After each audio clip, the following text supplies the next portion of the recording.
So yung sweater stag natin mga ka-farmers ay binebenta ko ng 60,000 pesos yung isang stag. Meron kayang bibili nito mga ka-farmers?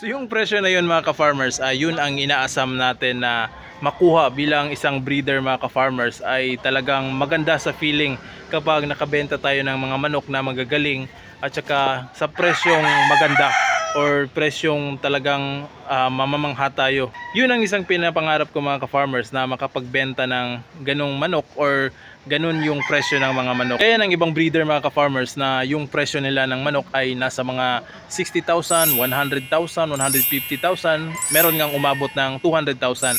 So sa kanila mga ka-farmers, ganun yung presyo dahil meron silang napatunayan na or magagaling yung talaga yung mga manok nila, or big time na sila, or matagal na silang nagbi-breed na perfect nila yung kanilang breed. So yun yung isa sa mga ambisyon ko mga ka-farmers, na makapag-produce o makapag-perfect nitong isang linyada na ng ating mga manok, para sa gayon ay makapag benta tayo ng ganong presyo ng manok ng 60,000, 100,000, 150,000 or mahigit 200,000 yung presyo ng ating mga manok. So yun yung isa sa mga goal natin or pangarap, na hindi naman masama mga ka-farmers kung mangangarap ka lang ng ganun.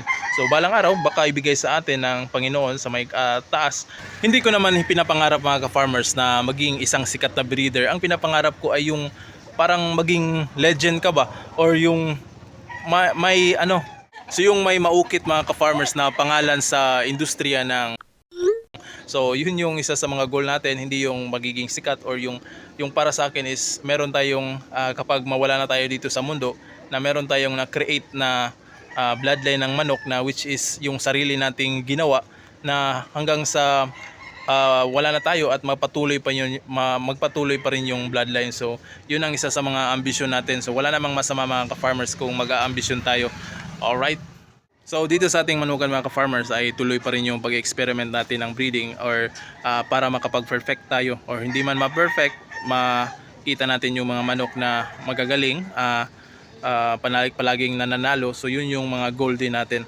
So tuloy pa rin mga ka-farmers ang pangarap natin hanggat makamit natin. At kung hindi naman natin makamit yung pangarap natin mga ka-farmers or yung mga goal natin, ay ayos lang din kung ano lang yung ibigay natin, at yung talagang ginawa natin yung ating effort, nag-exert tayo ng effort para gawin yung or makamit yung ating pangarap. At kung hindi talaga ibibigay, edi wala talaga tayong magagawa dyan mga ka-farmers. Ayos lang. So tuloy lang ang buhay. Alright?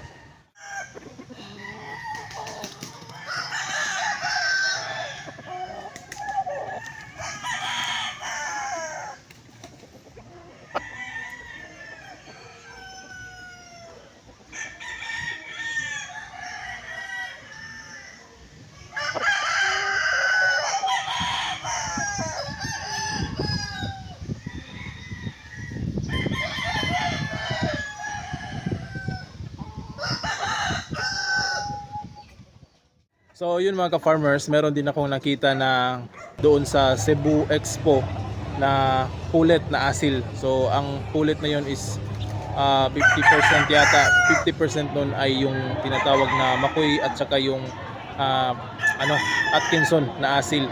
So ang presyo nito is nasa 60,000 yung isang pulet na yon. So napakamahal talaga mga ka-farmers, at yung asil na yun ay siguro winning line, or maganda yung breed ng asil na yun, or winning line, kasi biruin mo, yun yung talaga yung presyo ng isang pulet na umabot ng 60,000 pesos. So di ko alam kung meron bang nakabili. Nakakita lang din ako sa Facebook mga ka-farmers ng merong mga pumunta doon sa Cebu Expo or National Expo ba yun. So sayang mga ka-farmers, hindi tayo nakapagpunta doon para makita sana yung mga manok doon. So yun lang nakaagaw sa pansin ko mga ka-farmers, or attention ko, ay yung yung mga asil doon. So napakamahal, 60,000 yung kada isa. Yung mga brood stag or yung pullet. So yun mga ka-farmers, meron kasing ibang mga breeder na nag-infuse talaga ng asil sa kanilang mga para panglaban. So nakadepende yan mga ka-farmers kung paano itimpla yung mga asil, or depende yung asil mo is gaano kung mag-perform or maganda ba mag-perform kung i-cross mo sa iyong mga. So meron ding mga big time breeder mga ka-farmers dito sa Pilipinas na nag-i-infuse ng asil sa kanilang mga manok panglaban. So isa na dito is si Congressman Sonny Lagon. So yun, meron siyang asil na nagkakahalaga ng, or nabili niya sa Amerika ng $3,000. So yun mga ka-farmers, yung nabili niya na asil sa Amerika, sa isang American breeder, ay nagkakahalaga ng $3,000. So kung i-convert dito sa atin, more or less nasa mga 150,000 to 180,000 pesos kung i-convert dito sa pera natin. So ang kagandahan nun mga ka-farmers ay kung nag-infuse siya doon sa kanyang mga breed, ay talagang nananalo yung mga palahi niya na may dugong asil. So siguro matagal na niya yung na-maintain yung bloodline na yon, kasi yung nakita ko sa Facebook ba yon, na medyo may katandaan na yung nabili niya pero maganda. Hindi gaanong matangkad yung nabili niyang lalaki na manok or yung rooster na galing sa Amerika. So yun mga ka-farmers, meron talagang mga breeder na nag-infuse ng asil sa kanilang mga alagang manok.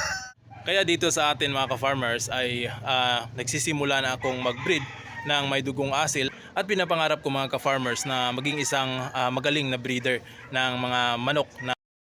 So isa yun sa mga ambisyon ko talaga, na katulad ng iba nating mga iniidolo kung saan sila ngayon, ay gusto kong matamasan din yung kanilang tagumpay. So wala namang masama mga ka-farmers kung mangangarap tayo.